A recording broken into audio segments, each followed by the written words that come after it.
Hey guys, not sure if you are aware, but League of Legends is currently getting a lot of big changes on PvE, especially for junglers. Junglers are definitely not gonna be happy about it, cause almost all their changes are straight up nerfs.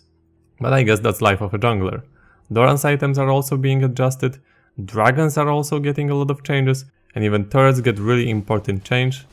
And there are also support item changes, and of course on top of that some big rune changes. I guess all of those changes are an early preparation for the preseason. We're gonna go with the changes one by one. I'm gonna start with turrets, items and runes, and support items, and we'll do jungler and dragon changes later, as they are the biggest by a mile. Let's start with the turret change, because it is huge for everyone. Turret plates no longer grant 175 gold, they give you 125 gold instead. This is a pretty big change, it's a total of 250 gold per turret less to be claimed. Champions that are good at early pushing will definitely be impacted here. As for Doran item changes, you can only buy one Doran item now. All of them have been slightly buffed, roughly by 20%. Dark Seal HP also got increased from 40 to 50. If your champion has a particularly rough early game, you cannot really help yourself by stacking Dorans anymore. Now let's go quickly over the support item changes. As you can see, all of them got their HP increased by 15 or 20, Spellthief and Relic got AP increased by 2, while Sickle and Shoulder Guard got their AD increased by 1, so pretty much all of these are straight up buffs. Not crazy, but significant I would say.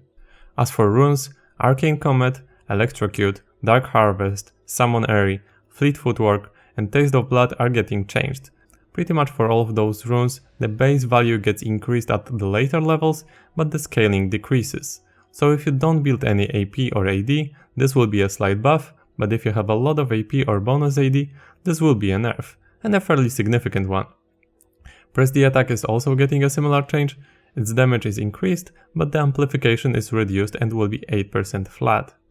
First Strike is also getting bonus damage reduced from 9 to 8%, so overall the runes are getting a slight nerf. Waterwalking is also getting changed. Its movement speed is reduced from 25 to 10, so a pretty big change.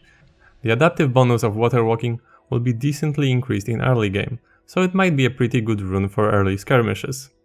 But people are already calling it Watercrawling, and I think it's hilarious.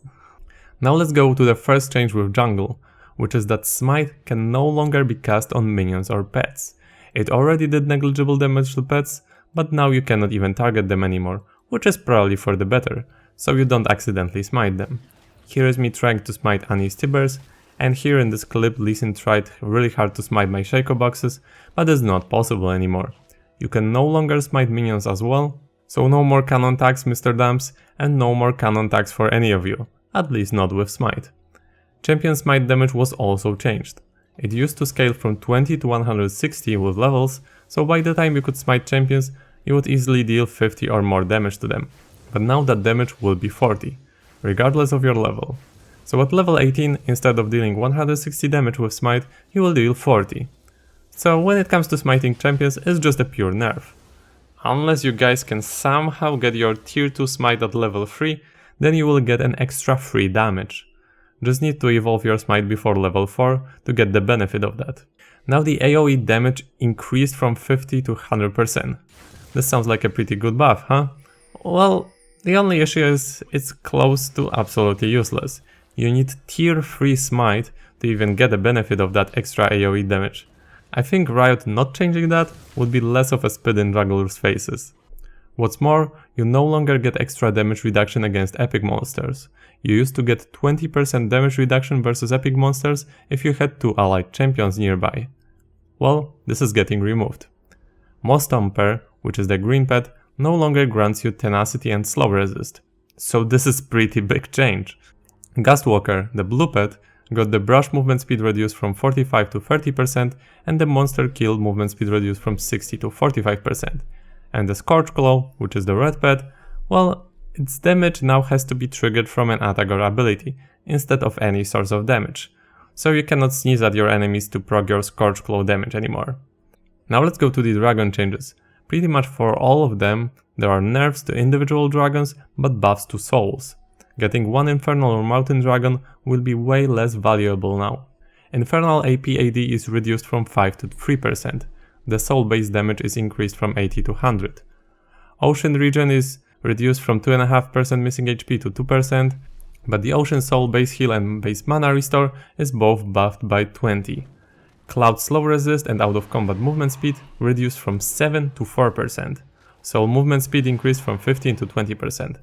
Mountain Drake, their bonus resist reduced from 8 to 5%, and Soul base shield increased from 180 to 220.